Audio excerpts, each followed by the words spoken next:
Halo teman-teman, assalamualaikum warahmatullahi wabarakatuh. Aku di sini mau sharing bersama kalian nih tentang apa itu GCS dan BLS. Baik, kita bahas satu-satu. Nah, pertama aku akan bahas tentang GCS. Apa itu GCS? GCS itu singkatan dari Glasgow Coma Scale, yaitu adalah skala yang digunakan untuk menilai tingkat kesadaran pada seseorang. Nah, penilaiannya bisa pada respon cara membuka mata, respon motorik, dan respon verbal. Nah, penilaian pada respon mata apa aja? Pertama, jika pasien ini membuka mata dengan spontan, maka kita beri nilai 4.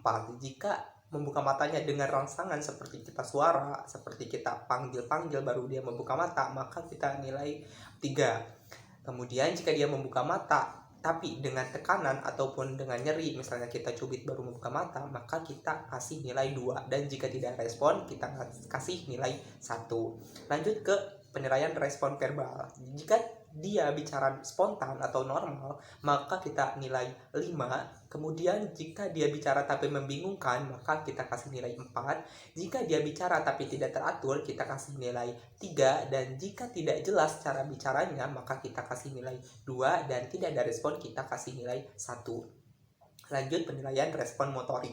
Jika dia menuruti perintah apa yang kita perintahkan, maka dikasih nilai 6. Jika dia melokalisir nyeri, ketika cubit kita di bagian tubuh, dia langsung melokalisir nyeri, langsung bertindak, maka kita kasih nilai 5. Jika dia menarik diri dari rasa nyeri itu sendiri, kita kasih nilai 4. Jika dia fleksi abnormal, dia kasih nilai 3, mohon maaf. Dan jika dia ekstensi abnormal, kita kasih nilai 2. Tapi jika tidak ada respon, kita kasih nilai 1. Interpretasinya bagaimana? Jadi interpretasi GCS ada yang ringan, sedang, dan berat. Nah, dikatakan ringan jika nilainya 14 sampai 15, dikatakan sedang jika nilainya 9 sampai 13, dikatakan berat jika nilainya 3 sampai 8. Nah, kemudian dari nilai tersebut, masukkanlah ke dalam sistem triase, yaitu pemilihan prioritas berdasarkan urgensi dalam bentuk warna. Ada warna hijau, kuning, merah, dan hitam.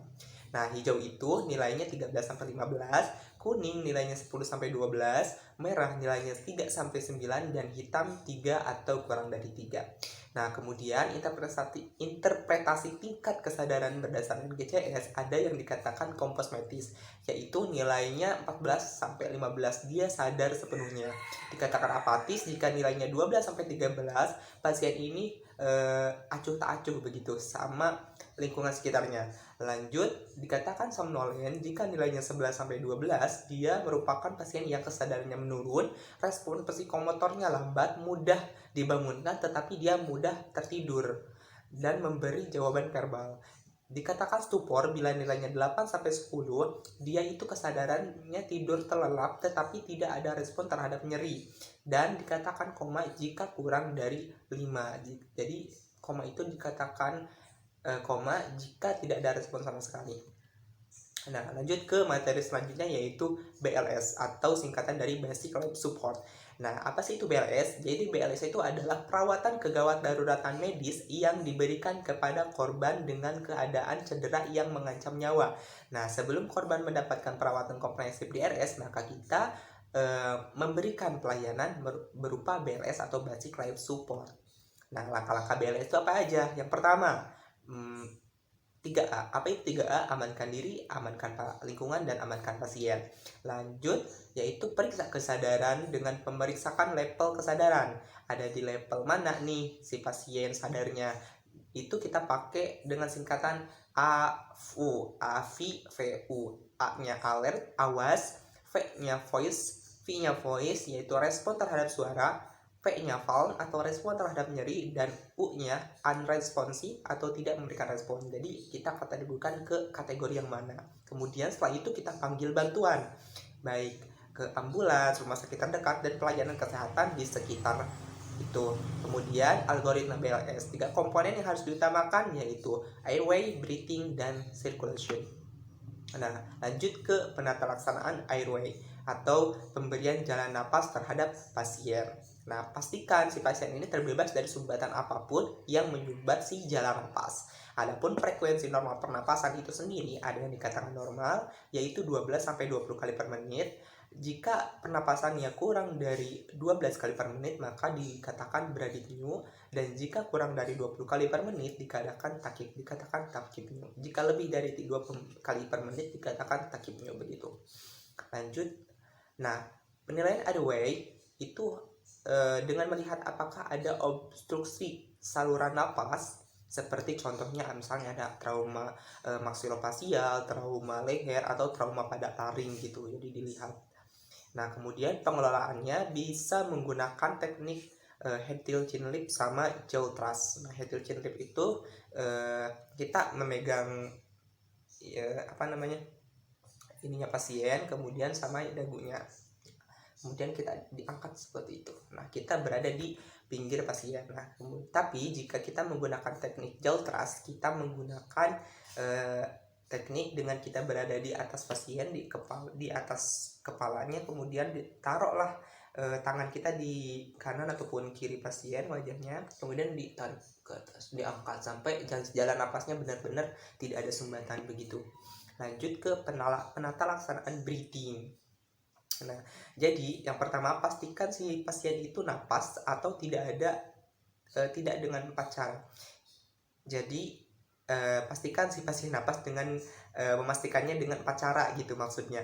Ada yang look, kita lihat, listen, kita dengarkan pernapasannya apakah ada napas tambahan atau enggak, kemudian kita feel, kita rasakan hembusannya itu apakah ada normal apa abnormal, begitu. Nah, kemudian dengarkan suara napas tambahan. Ada suara snoring misalnya. Nah, suara snoring itu suara seperti ngorok, ataupun gargling yaitu seperti berkumur-kumur, dan crowing yaitu suara dengan nada tinggi. Nah, itu bisa ada kelainan pada suara napas tambahan itu. Maka kita berilah bantuan napas. Nah, bantuan napas itu ada yang menggunakan alat, ada yang langsung gitu tanpa alat. Nah, yang tanpa alat bisa dari mulut ke mulut, mulut ke hidung, dan mulut ke masker.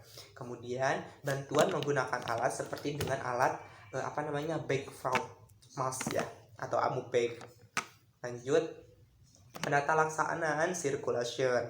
Nah, yang pertama, baringkan di permukaan datar, kemudian penolong berada di samping kanan pasien, kemudian teruslah pada costae atau tulang sternum ini. Nah, di situ ada di ujungnya yang dinamakan processus xiphoideus. Nah, letakkanlah tangan kita 2 jari di atas processus xiphoideus sternum itu. Nah, lalu di sebelah kiri kita menggunakan tangan yang paling kuat, kita tekanlah kompresi dada atau CRT. Nah, kemudian lakukan 30 kali kompresi dengan kecepatan 100 sampai 120 kali per menit. Kemudian lakukan 2 kali napas buatan dalam dalam jeda waktu 10 detik. Kemudian lakukanlah step 3 sampai 5 kali dalam 5 siklus. Jadi 30 kali kompresi, 2 kali napas. Jadi seperti itu. Sampai 5 kali siklus. Nah, kemudian setelah itu setelah laksanakan semuanya, barulah posisikan pasien dengan recovery position, yaitu dengan pasien dimiringkan dan bisa diganjal dengan tangan kiri seperti ini. Nah, untuk melancarkan peredaran pernapasan sambil menunggu bantuan datang. Baik, terima kasih. Mungkin sekian materi yang bisa saya sharing kepada kalian. Assalamualaikum warahmatullahi wabarakatuh.